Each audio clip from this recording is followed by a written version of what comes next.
Hey, everybody. Welcome. Thank you so much for being with us. This is a special recording, special event for the Progressive Candidate Summit.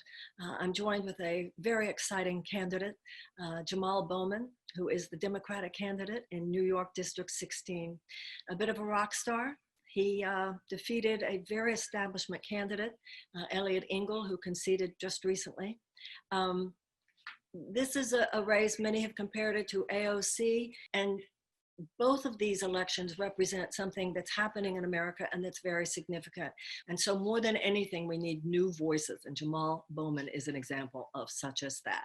He's been an educator for 20 years. You know, one of the things that we always want to remember is that the founders called the House of Representatives the People's House. They thought it would be candle makers and farmers and blacksmiths. And this is exactly what they wanted it to be. They didn't want it to be just a bunch of entrenched political class. They wanted it to be from the people, the people's house, someone who has worked with kids, someone who has been an educator for 20 years, a school principal, founding a middle school.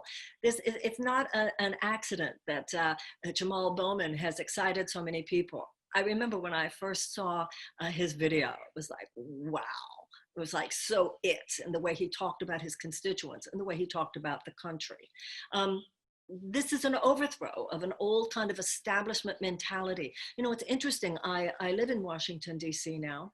There's some wonderful people here, but you do feel the box. You do feel that there's this box of the way people think. And I want to mention something about that before I introduce you to Jamaal. You know, if you are living in London, or you're living in Paris, or you're living in Berlin, you're living in most of the certainly democratic capitals of the world. The cultural capital, the financial capital, the artistic capital is the same city as the political capital. And so the politicians are having dinner, the politicians are having lunch and breakfast and hanging out all the time with the people who are really down with what's going on in the culture. What happened with the United States was that our founders, and I think with good intention, moved the capital. They didn't want it to be in New York. They wanted it to be in Washington because for them, what the founding of this country represented was getting the government out of your face. Well, that has some good aspects to it, but it has created Washington as an industry town. And what's so important with the House of Representatives, even more than the White House, even more than the Senate, is people are coming in from all over, and people are coming in who represent the real American experience. That's what we have in Jamaal Bowman. It's a time for a new era of leadership, for a new era of conversation, not the same old, same old. To be honest, the same old is how we got here. And I think we'd all agree we're in trouble now. So don't be desperate, don't be afraid, don't be hopeless, because all the good stuff is happening, the new dawn is happening, and part of that new dawn is Jamaal Bowman. Jamaal, thank you so much for being here with us. Of course, Marianne, thank you so much for having me. It's great to be here. Thank you. A lot of people know about your race. Everybody was watching. Everybody is so excited to see that you won, and that basically, you know, given your district, you will be the new congressman from New York's District 16.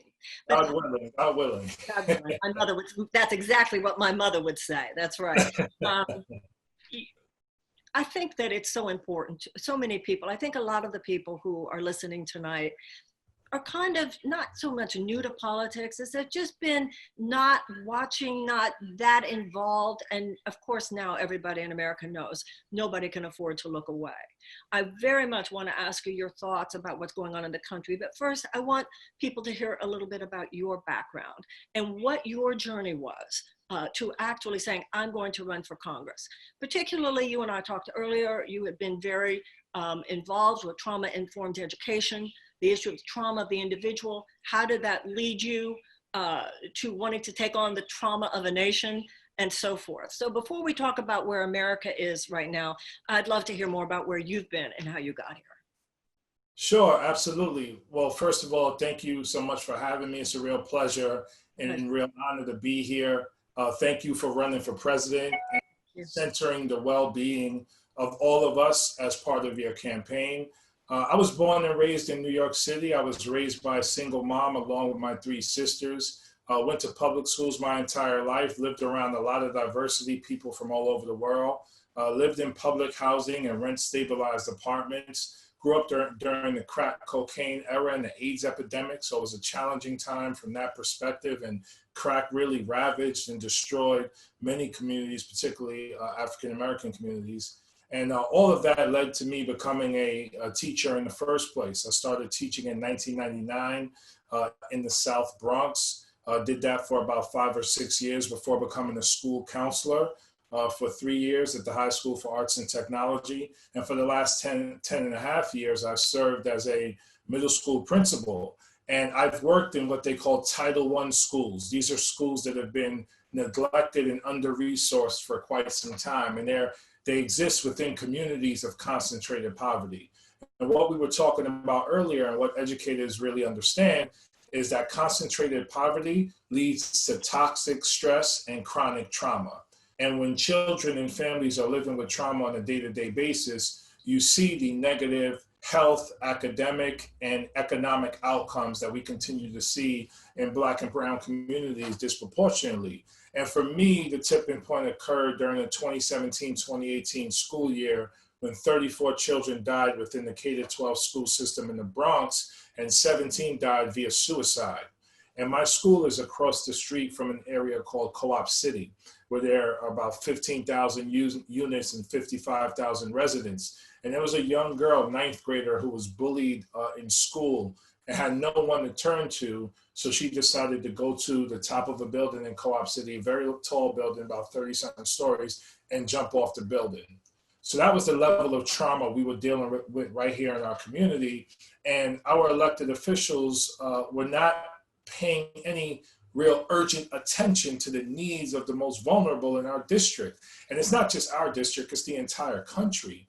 So it was at that point that I started thinking about a run for Congress and really centering the well-being of children and families through a racial justice and economic justice lens. And it was a story that really excited the people in this district and ultimately led to us winning a primary election.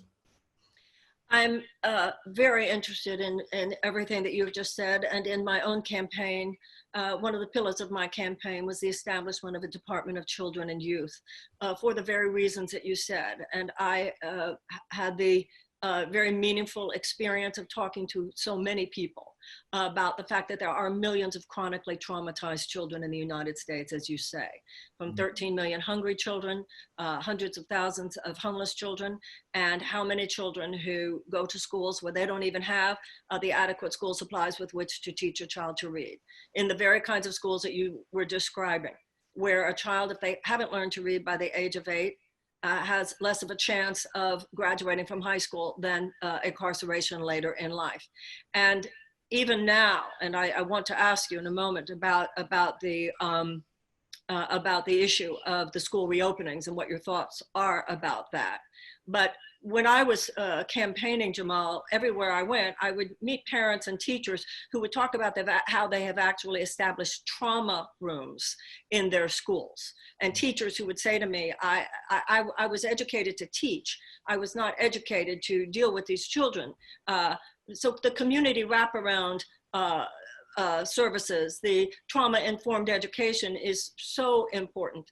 And of course, if we would front end our resources, I mean, I believe every public school in America should be a palace of culture and learning and the arts. The children who are born in the Bronx have the same God-given potential as the children who are born in the Upper East Side of Manhattan. And we know now so much about the brain of a child and what goes on before the age of 5, before the age of 8.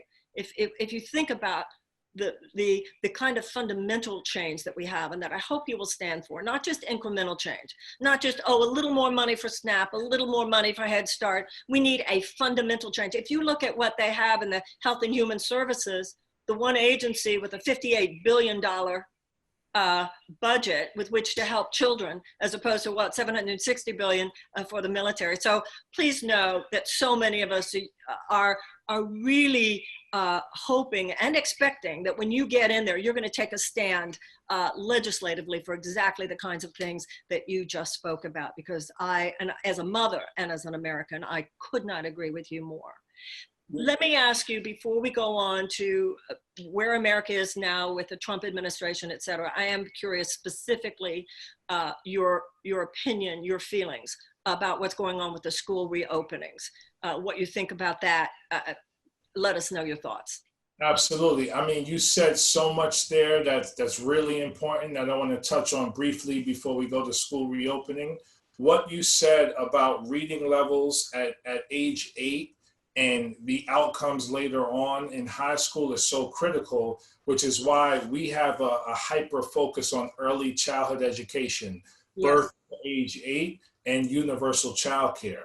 Because if we can provide nurturing spaces for our children and families, birth to age 8, children, one, are more ready to enter, ready to learn at 5 years old, and then by the age of 8, they're ready to accelerate within the school system so that they can graduate on time in the 12th grade. So that birth to age 8 period is so key. And what you said about trauma-informed schools, I just want to say quickly, in my school, we had 260 students. We didn't hire a dean of students. We didn't hire a assistant principal. We hired a social worker and we hired a school counselor, and we brought in visiting nurse services twice a week. And we also had a substance abuse counselor 4 days a week. So that's 4 counselors in a school of only 260. That's what helped us to become trauma informed. And right before I resigned, our formerly known as a SAVE room became a restorative justice room and a mindfulness room. And mindfulness was something that was a core part of our curriculum and something that children exercised and engaged in on a consistent basis. And that takes me to opening schools. So, if I may, even before you do, I'd like to dig a little deeper with what you're talking about now, because this is the whole idea of a Department of Children and Youth. I'm so passionate about what you're talking about. Many of these children, as you know, but everybody needs to realize, many of these children are traumatized before 3. Yes. Many of these children are traumatized before preschool and before kindergarten. And also, when you're talking about trauma-informed education, we need a trauma-informed police department. That's right. And much of the trauma of many of these children is due to the fact that they themselves have interfaced. And I've heard policemen who are sad about it. I've heard policemen say, you know, I had to take the father, but I'm watching what's happening to the kid who's in the room, and we don't have anything to do with those kids, and we didn't have any social worker to do a follow-up with the child or whatever. These things are so systemic. And that's why just the Department of Education is not enough. So what I would meet all over the country, Jamaal, were social workers, early childhood experts, not just educators, but psychologists, neuropsychologists, people who really knew about the needs of these children. But as you said, so under-resourced. And even when I would talk to these amazing human rights activists who were doing this kind of work with the children, what I would get everywhere, I would often say, of the children who need your services, about what, because they would tell me these marvelous stories. And I would say, of the children who need your services, about how many do you think you're able to actually help? And everywhere I would go, Jamaal, I would eerily get the same number. And that would be how many of them would say about 10%. Mm-hmm. And also, you know, sometimes you see these stories on the news about somebody who escaped a difficult childhood in a difficult neighborhood in America. And I think we all need to ask ourselves, in the richest country in the world, why should childhood have to be anything that somebody needs to escape? So I'm with you. Go for it. Well, okay, now tell us what you think. Absolutely, 100%. So in terms of opening schools, we are not ready, unfortunately, at this moment to open schools safely. I so agree. The reason why we are not is because of the incompetence of Donald Trump and the White House and the Republicans in Congress. We have not brought the full resources of the federal government to bear to even think about reopening schools. We did not enact the Defense Production Act in the way we should have, urgently and aggressively. We do not have the resources to hire more teachers, which is what we're going to need in order to lower class size. We are not talking about repurposing other learning spaces as classrooms to lower class size. We're not talking about outdoor learning and environmental education, which I think would be critical to implement in this moment in particular, as the virus is less likely to spread when you're outdoors. And it's something we need to implement more in our schools to begin with. We have schools in New York State, and I'm sure it's this way across the country, that where classrooms do not have windows and there's literally no ventilation at all. There's no way to reopen those schools without windows. So we need to make sure windows can open. We need to make sure we have PPE and ventilation. We need to make sure class sizes are lower. We need to hire more teachers, more social workers, more school counselors, more mental health professionals, and we need to implement outdoor learning and exemplary distance learning as well, because there's some learning that can happen with the technology that's effective. But we need to make sure every kid has a laptop and or iPad and has access to Wi-Fi. None of that is happening or being discussed right now in a comprehensive way, which is why I'm saying we are not ready yet. If the Republicans do what they're supposed to do in alignment with the HEROES Act and the states implement the resources effectively, then maybe we'll be ready to open. But right now we are not there yet. I agree with you. So let me ask you, and by the way, talk about trauma. Think about the trauma of these parents. Think about the trauma of these children. Think about the trauma of these teachers. What can we do? I know many of us are saying what you have said. We're not ready to do this safely. The CDC had given proposed guidelines. The president said that they were too expensive and too impractical. Is there anything that we can do, Jamaal? I mean, you'll be there. You'll take office in January. Mm-hmm. Is there anything we can do though to stop this insanity? Or is this is a decision that's being made on a state-by-state basis? Is that correct? It's a state-by-state basis, and it's a school district-by-school district basis. What we've been doing and what needs to happen is we need to push the senators, the Republican senators across the country, to be much more bold and more aggressive and more urgent with their coronavirus bill in alignment with the HEROES Act. So the House passed the HEROES Act. The HEROES Act is very good. And if that were to be implemented, schools would be in much better shape. The Republicans in the Senate are coming back with a bill that is not as good. It's weak on so many levels, starting with unemployment insurance, which they're trying to take from $600 a week to $200 a week. And they're talking about conditioning aid to schools based on the reopening of schools full time. Schools are not ready to reopen full time. It's not safe for the kids. And if we put our kids in, if one child dies in this country, that means it's unacceptable and it was unsafe to open. That's how we should look at it. So we need to really lobby the Republicans in the Senate to be more urgent and aggressive with the resources and more in alignment with the HEROES Act. Right now, what I would encourage parents to do right now during the summer is to give your children as much playtime in a safe space with close friends and family as much as possible, because the social learning enhances brain development almost as much as the cognitive learning. So playtime right now is critical. Learning time in the home right now is also critical. And hopefully, we have to hope that school districts and states get themselves together around a learning infrastructure come the fall. But the key thing right now is to pressure Republican senators to make sure that the coronavirus bill is something that's robust. I hope all of you will pick up the phone tomorrow. That would be 202-224-3121, right, Jamaal? Yes. Call your senators, call your congresspeople, and tell them that you want, particularly the Republicans, right? You want yes. a much stronger coronavirus bill. You want a bill that helps the people, not just the corporations. You do not want that $600 unemployment reduced to $200, and you do not want those schools to be opened until they're safe. And something that Jamaal said that is so important, what they're doing now is that they are tying the funding for these school districts to their opening. So you might have a school district that doesn't feel that it's prepared safety-wise, but if they don't open the way the president has asked, then they will not receive funding. That's accurate to say it that way, right, Jamaal? Correct. Yes. And of course, as Jamaal was saying, the Democrats have passed the HEROES Act, and it's a good bill, and that's the kind of thing that we'd like to see in the Senate as well. Is right? Did I get absolutely. That? Yes. Okay. And just hearing you speak is not only inspiring, but very exciting, because you're going to actually be there saying all the things that you're saying now. Absolutely. So let's talk about what's happening. Yeah. I think you agree that we're in a very, very difficult moment in American history, to say the least. I think one of the darkest chapters ever.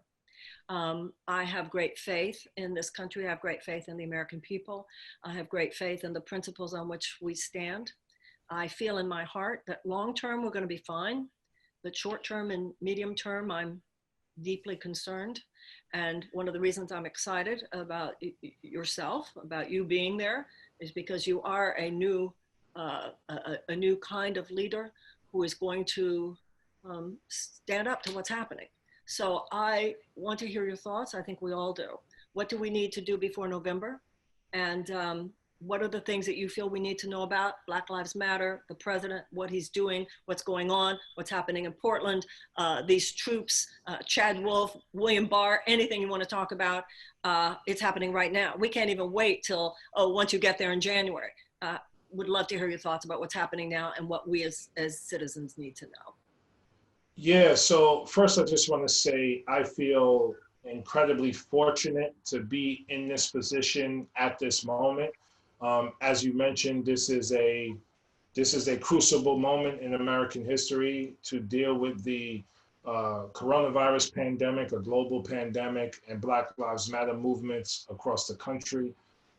Everyone is paying attention. Everyone is leaning in. And I feel fortunate, but I'm also excited, not just for myself, but for the fact that the protesters are relentless in applying pressure to elected officials at the city, state, and federal level to make transformative change in our country. You know, the Justice and Policing Act, introduced by the Congressional Black Caucus and passed by the House, is bold legislation. It takes us in a very positive direction, needs to be strengthened, and the CBC and the House is working with activists and organizers to make sure that is strengthening.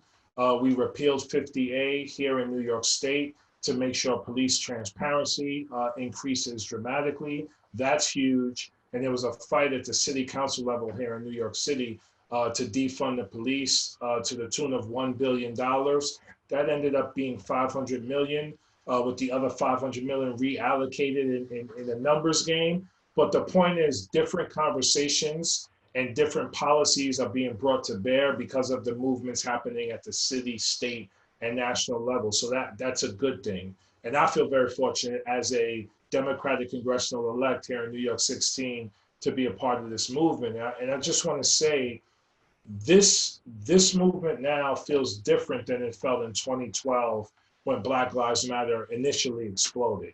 You know, during that time, it was huge and warranted and necessary, but there was an All Lives Matter pushback, and there was a Blue Lives Matter pushback.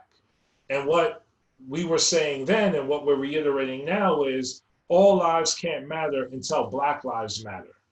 And what I'm hearing and seeing across the country from white allies, white co-conspirators, young people, older people, rich and poor, I see diverse coalitions coming together to push back against an oppressive system of white supremacy. We didn't see that in 2012. And even John Lewis, God rest his soul, mentioned he didn't see this level of diversity and pushback during the civil rights movement. So this is a tremendous opportunity that we have to continue to lean into and take advantage of. And I'm getting calls from superintendents in school districts, students, other elected officials who want to learn more and want to do more. So that's a powerful, powerful thing. But this is something, you know, democracy is a contact sport. And one of the reasons why the wealthy elite have been able to take over our political system is because we all haven't been engaged in the contact sport as much as we have needed to be, myself included. And the reason why I wasn't engaged is because as a Black man in this country, I didn't think this country gave a shit about me. So I didn't care about it in terms of how that system worked. And it took learning and growing and understanding and realizing, well, that's where the power is. And that's where the power of the people resides. So it's our job to get more involved and then engage the entire populace to be a part of our democratic system. So I say that to say that we have to continue to engage in our democracy. Even if we beat Trump and flip the Senate, we have to hold Biden and ourselves accountable toward creating a country that works for everyone. Right now, it doesn't. We have a system where over 150,000 have died because of the coronavirus, and Jeff Bezos made $13 billion in one day last week. The millionaire class has grown, the billionaire class has grown, and people are struggling to pay their rents and their mortgage and put food on the table. Our democracy is dead with this level of inequality, and it takes mass movements like the one we have right now to hold elected officials accountable towards passing the policies that will transform this country, focused on wealth inequality, racial equality, and just bringing the country together to make it work for everyone. So that's what we have to do. That's our charge. That's our mission collectively. I certainly agree 100% with everything that you said. I want to know a few specifics. First of all, what should we do about these evictions? Secondly, what do you see as the main elements in dealing with wealth inequality and making our economy more just? Mm-hmm. So in terms of evictions, we've called for an eviction blockade and an eviction moratorium. No one should be evicted from their homes because they are unable to pay rent because they don't have jobs. This is not like people have the money and refusing. They literally do not have the money. So we called for the cancellation of rent, the cancellation of mom and pop mortgages, and a blockade on evictions, in addition to $2,000 per month to everyone who lost their job until we deal with this coronavirus. That's what we've called for. What people are doing is they're organizing rent strikes. And rightly so, because they don't have the money to pay their rent. So what the hell are they supposed to do? And again, we have a system where the millionaire, billionaire class has grown while people are in danger, tens of thousands of people right here in New York State in danger of losing their homes. That's completely insane. Remind me of the second question. What was the second? First of all, I just want to say before I get to that, it brings me great joy to think of you talking the way you're talking here right now in the well of the house. I'm going to be enjoying C-SPAN. So the second thing, and of course I agree with you. Second thing is, what do you see as the primary elements of the ending of this horrifying wealth inequality that has 1% of the population controlling more than 90% of the wealth? So a few things. Number one, we need to make sure corporations like Amazon pay federal taxes. There are hundreds of corporations like Amazon that do not pay any federal tax. Number one. We break up those tech companies? Yes. Absolutely. Number two, we need to tax capital gains at Wall Street, tax transactions, so we could generate the wealth we need to, again, reinvest in public goods like education, healthcare, environment, etc. Number three, we need to make sure the wealthy overall just pay their fair share, not just on inheritance, but in terms of income, right? Right now, many of them are saving without paying any at all. The fourth thing I would say, I would point to reparations. And here's what I mean when I say that. Reparations, particularly for the African-American community, who are the descendants of slaves, we are owed our reparations, number one. But number two, reparations for everyone in terms of leveling the playing field, in terms of wealth inequality. We need massive federal investments. And the United States is a wealth generator, and we need to generate and invest that wealth in communities that have been historically neglected. That includes minority and women-owned businesses. That includes education, healthcare, environment, housing, etc. All of that is a part of the equation, and we need to also see housing as a human right, education as a human right, healthcare as a human right, so people aren't going into debt because they cannot afford housing or healthcare or education. So there's a lot to do, but we can do it all because we're the wealthiest nation on earth, and we need to get started. And we've also seen historically that these kinds of things work. I mean, if you look at Lyndon Johnson's war on poverty, it was after his war on poverty that they started with the block grant, so that they were able to give that money in ways that the more right-wing elements would use them that in fact did not did not assuage and ameliorate poverty the way we thought. And also with what you were talking about at the beginning this evening, large groups of desperate people are a petri dish. They are petri dishes out of which arise inevitable societal dysfunction. And that's why we should see, I think, large groups of desperate people as a national security risk. I remember one of the things I'm fascinated by, you probably know Dennis Kucinich had proposed a Department of Peace, and Barbara Lee now has, and others talk about a Department of Peace building, and the factors that actually contribute to a higher functioning, higher abundance, higher economy, and greater peace when economic opportunities for women are expanded, educational opportunities for children, violence against women is ameliorated, and a general reduction of human despair, that kind of humanitarian commitment, as opposed to short-term profit for corporations being this bottom line. We need to smash all that. And I don't think we need to smash it incrementally. We need to come in and fundamentally say, we have so strayed from the democratic ideal. We have so strayed from any kind of governmental or corporate ethical consideration for planet or for people or for animals.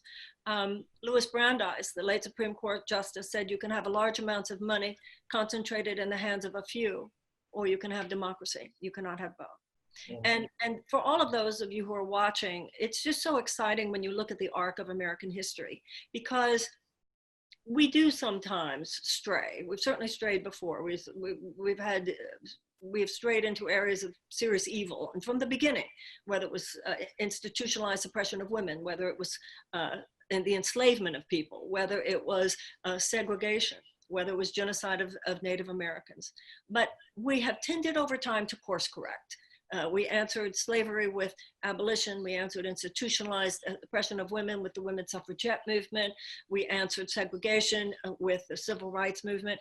And we're seeing it now. And when you look at people like Jamaal Bowman, he's an example. So at the same time, we're reiterating the same cycle of violence. On one hand, we are a country based on some of the most aspirational and enlightened principles that have ever formed the core of a nation. And we have in every generation, and this was true at the beginning, and unfortunately it's true today, have included forces which would actually violently transgress against the principles on which we stand. But there's this thing in America. We answer, we come back, we push back. And that is exactly what you, Jamaal, represent. So it's very exciting. A couple of people that want to come on, Jamaal, and ask you questions. Is that okay? Of course, absolutely. Okay. The first one is a woman named Claire Cecil. So if we can bring up Claire Cecil, and Claire, you can ask Jamaal whatever question you want to ask. Hi, how are you? Hi, I'm great. Thank you so much for having me. Well, we're excited that you're here. Ask whatever you want to ask. Sure. So Jamaal, you just won the big primary. Congratulations. But now that the primary is over, I wanted to ask, you've been doing a lot of fundraising, and what is that fundraising going towards now? That's a great question. So we were able to do something spectacular during our primary. We tripled voter turnout, we tripled turnout amongst young people, and we tripled turnout amongst people of color. So we literally built a movement to help us win this election. We have to continue to build that movement. And in order for us to continue to build that movement, we have to organize people. And in order to organize people, we have to hire people. We have to hire people to help the community remain organized around the issues that matter most. So that's one reason why we're still fundraising. In addition, this is a year of the census. So we need every single person in our district to complete the census. That's another layer of organizing. If we get 90% completion, 80% completion, 100% completion, we're able to bring tens of millions of dollars in resources to our district. So we need to make sure we continue to hit the phones, knock on doors, pass out flyers, and do everything we can to make sure that people complete the census. We also have a general election coming up. which we're still fundraising for that. We're also supporting, just like Marianne, we're supporting other progressive candidates across the country. So this is a movement, not just in this district, a progressive movement here, but it's a progressive movement across the country. And we want to help and support as many candidates as possible. And fundraising is a huge part of that. And the last thing I want to say is, when I get to Washington in January, I want to focus on legislating and meeting the needs of my district and not on fundraising. So the more we can do that between now and January, the better prepared we are when we get to Washington in January. Yeah, because we know that you'll do great, and the Republicans will have their eye on you. So we want to make sure that you go in not nervous about that for later. I also want to say, I know some people are watching this on the Progressive Candidate Summit page and are seeing the endorsements that we have suggested. Later, everybody, I'm going to be telling you about the interview we're going to do Sunday night with Adam Christensen in Florida. But I want to give you this opportunity, Jamaal. Any particular candidates you feel like mentioning? Yeah, for sure. So there's Cori Bush out in Missouri. I believe she's in Missouri 1. There's Ilhan Omar out in Minnesota. She's in Minnesota 5. She doesn't have, hold on a second, she doesn't have a real problem, does she? I mean, we don't have to worry. Listen, we don't take anything for granted. So we're mentioning Ilhan. And then there's, I'm having a brain freeze here. Claire, who's my boy out in Massachusetts? Alex Morse. Alex Morse. Massachusetts 1, I believe. Alex Morse. So those are 3 that come to mind right away. Cori, Ilhan, and Alex. Okay, Claire, if you want to put those in the chat room so people can look them up, I think they'd really be interested in that. Absolutely. But real quick, this is my night, so I want to say BowmanForCongress.com. Yes, for sure. We forgot about that part. Click on the donate button and support us as much as possible. This is nice. BowmanForCongress.com. Do you have any other questions, Claire? No questions. I just want to say thank you for having me, Jamaal. I'm so excited to have you as my representative in my hometown. Thank you so much, guys. I'm so excited. Thank you, Claire. Thanks, Claire. Jamaal, we have another young woman who'd like to talk to you. Is that okay? Of course. Okay, her name is Becca Rose. Becca, come on and be with us. Hi, how are you? Hi, I'm good. How are you? I'm good, thank you. Ask away. Sure. So my question for Jamaal, you talked about some of the really unique programs that you had at CASA at your school. And I wanted to ask, what is something you taught or practiced at your school that you would like to bring to a national level? Absolutely. It's a great question. So at our school, we believed in educating the whole child. So what that means is we focused on the child's cognitive, social, emotional, psychological, and creative development. So in doing so, we weren't a hyper test prep, high stress environment. It wasn't about that. It was about project-based learning. It was about collaboration. It was about creativity, and it was about curiosity and exploration. A big part of that was a course that we had called Advisory, where we focused on mindfulness and meditation. Now, I have to say, 10 years ago when I introduced this in my Bronx middle school, I literally got in trouble for it and was investigated by the Department of Education. And I had to go to the chancellor's office to be interviewed by detectives because they thought I was practicing religion in public schools. Fast forward 10 years later, now it's something that everyone wants to implement in their public schools as part of restorative justice practices. But this was something that we practiced as a school. Mindfulness was key to help with centering, impulse control, relationship building, community building, and behavior management. So that's something that we should explore in schools throughout the country. I even looked at something today, and I knew about this before. I never brought it to CASA, but I think they're referred to as therapy dogs. So there are some schools that have therapy dogs and healing dogs as part of their curriculum. That's something that I wish I had brought to CASA. We never did, but it's something our schools are going to need now more than ever because of the trauma involved with this pandemic. Not to even mention, if you really want to reduce the stress of these children, how about standing up to the NRA? That's right. That's right. Absolutely. Gun control legislation for sure. Absolutely. You know, I would say to people when I was campaigning, I would say, think about where you work. And I would say, somebody raise your hand and tell me where you work. And somebody would say, I work in a coffee shop. And I said, all right, now think about this. Think about whether or not there was an established pattern of mass shootings at coffee shops. I said, wouldn't that psychologically and emotionally affect you every day that you went into work? The person would go, yeah. And I'd say, now imagine if you were 14 years old. That's right. First of all, I think withholding a world-class education from any child is a passive form of oppression. Mm-hmm. But when you talk about everything from the fact that we're not standing up to the NRA, to the fact that we are even talking about the catastrophic risk of these school reopenings when we don't know yet that it's safe to do, it feels to me like we as a nation perpetrate collective child abuse.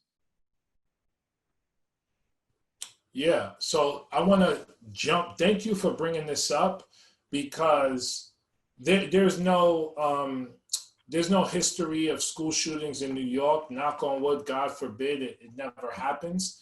But as a middle school principal, it's something that was always in the back of my mind because of what happened in Columbine, Virginia Tech, Florida, and the babies in the Connecticut school. The name is escaping me right now.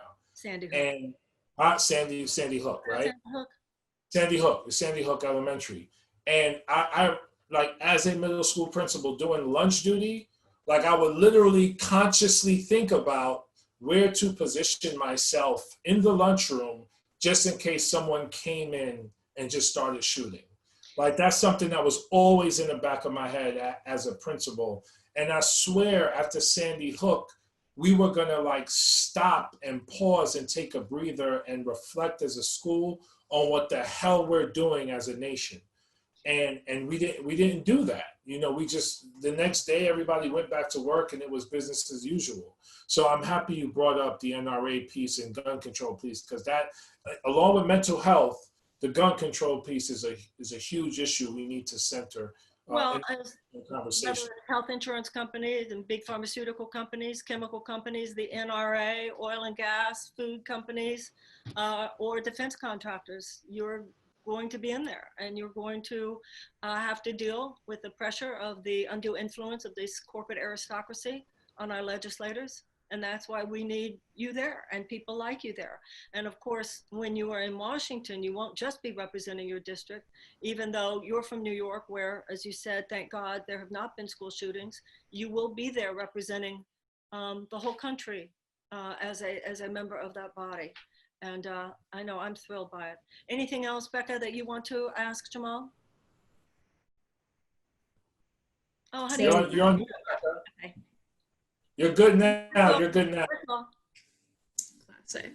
I will just say that I think a lot of young people are better off for having Jamaal's influence in their lives during really formative years. And I am really excited to see that same influence in Congress. Thank you. Thank you. Thank you.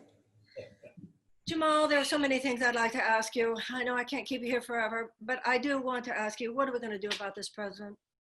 What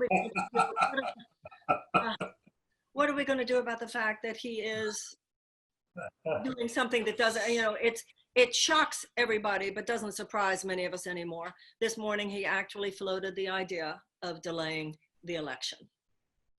Any thoughts you want to share about this? Well, I just want to say thank God for the courts, for organizers, for principled Republicans, principled members of the Republican Party, for the Democrats who are pushing back against him. Like, thank God for those who are fighting against him tooth and nail every day.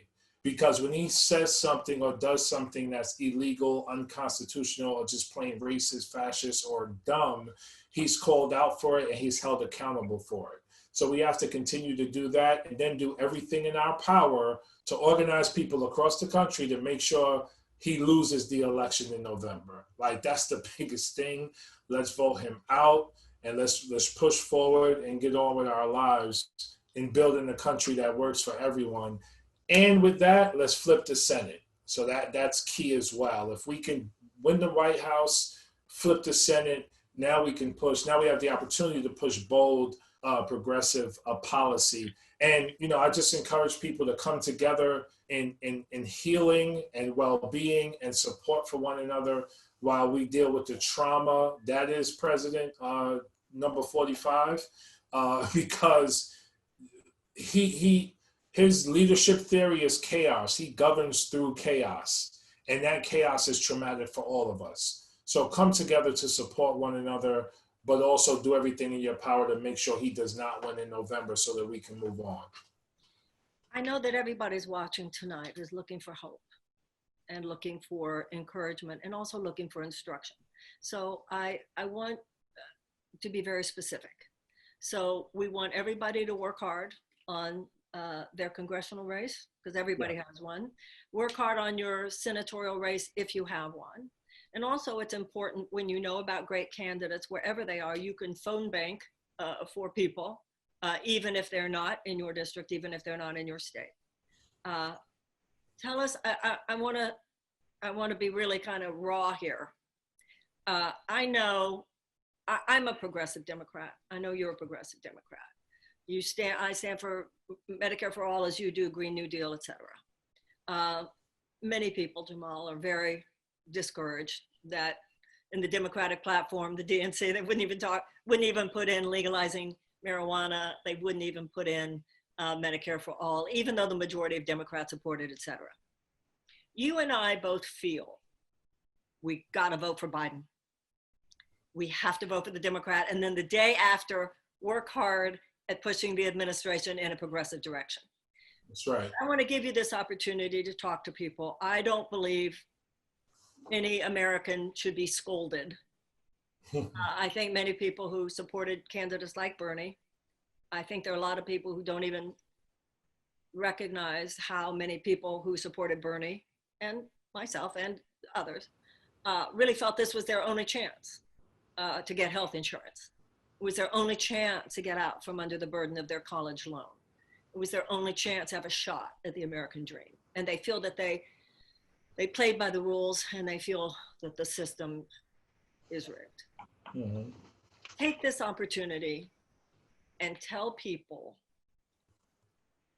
why you believe or why you hope they will vote for Biden, if in fact that is your belief, which I assume it is.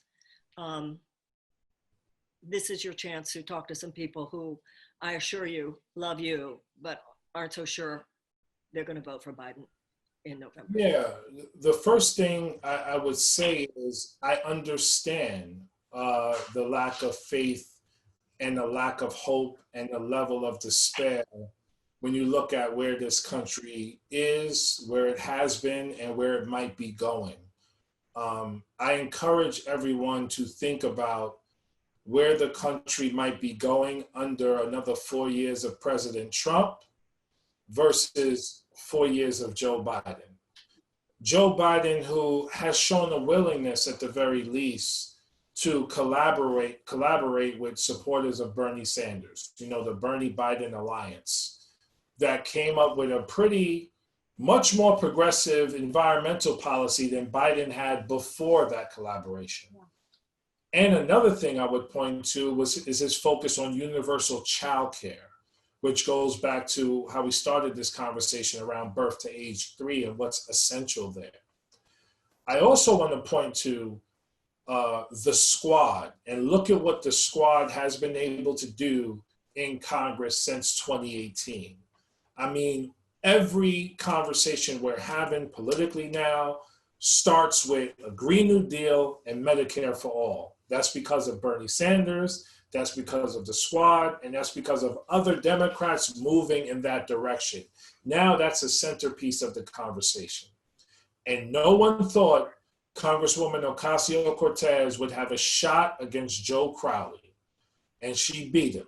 and she went into Congress, and she's raising hell, and she's creating a paradigm shift in our country.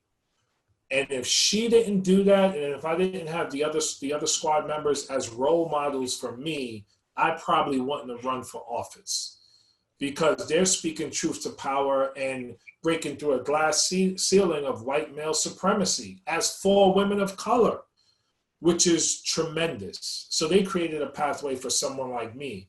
And then the last thing I would say is the fact that someone like me with my background can win an election against a 31-year incumbent who's the chair of the Foreign Affairs Committee, who grew up in this district, and we won by 16 points, and we won every part of the district, including, well, 95% of the district and 95% of the parts, including areas where he felt he had an advantage.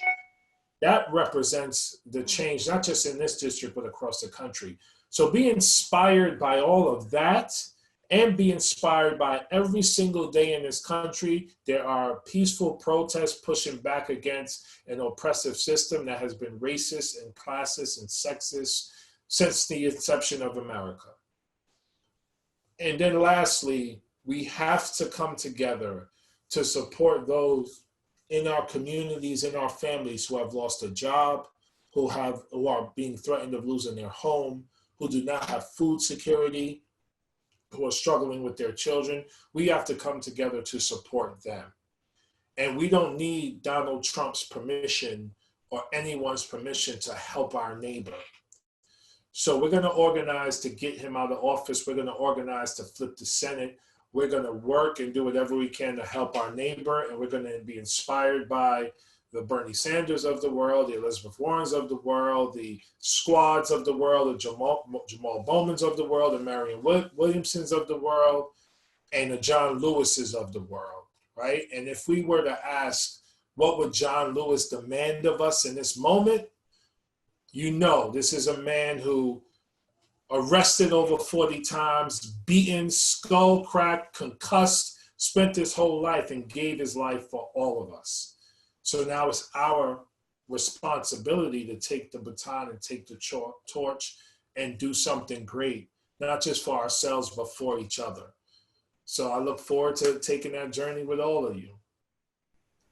So if you came on the program this evening looking to be inspired and looking to be encouraged, I can't imagine that you didn't receive from Jamaal exactly what you were looking for. When John Lewis was laid to rest today, everybody knew it's time for this generation to take it from here. He has earned his rest. It's time for him to rest in peace and for the rest of us to rise up in power. If Donald Trump is president again, it's going to be very difficult for the likes of Jamaal Bowman to really have the kind of influence that we want. But if Donald Trump does not win again, it will be a whole new day, and there will be Jamaal Bowman in the United States House of Representatives. And there will be so many people who think in the ways that so many of us think, millions and millions and millions of Americans that do want a real break with some aspects of the past that have been a real break from democracy. We want to get back on the high road of everything that this country is meant to be. I know my heart is full, Jamaal. It has been for a long time watching you, hoping that you were going to win, supporting you in whatever way I could. I'm so glad, like everybody watching, so glad you're going to be there. It's going to be exciting watching you. It's going to be, I have no doubt that you will be making all of the efforts that we want you to make. And I pray that the way will be paved, the path will be made clear for you to have the maximal effect and influence, not only on all of the adults in America, but on every child who will look at you and go, if he can do that, maybe someday I can. God bless you. I hope all of you will go to bowmanforcongress.com, support him now and support him later. We are going to change America. Thanks so much. God bless. Thank you. Thank you.